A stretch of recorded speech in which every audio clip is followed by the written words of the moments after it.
So, hi guys! For this video ay magbili po tayo ng isda dyan. Kasama ko pala dyan yung tito ko.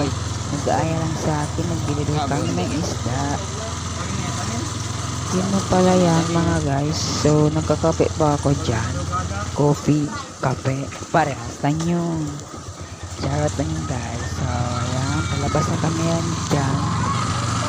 So, ayan, pag-tembot-tembot pa yan siya guys.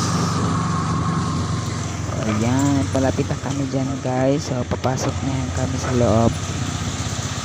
Para magpili po tayo ng isda. Fast forward pala, ay nandyan na kami nagbili ng isda. So, ayan naman, balik na naman po tayo dyan. Wow, smile pa si Chirit. Ayan na po guys. So, papasok naman po tayo dyan. At pauwi na naman po tayo dyan guys. Doon pala yan guys. It's a very important day. Charot. So, fast forward, nawiin po tayo. Nabili po tayo ng isda. Ayan. At sabi ko pala yung tito ko guys. So, magbili na daw kami ng coffee. Coffee. Wala pa kumain. Coffee na agad. Ayan na guys. So, napaseti po tayo dyan. Yan pa yung kuya ko guys. Ayan. May top kape tayo guys. So, pagkatapos kami kumain, it's nag-coffee na kami dyan. Tawag pala yung kuya ko dyan sa loob.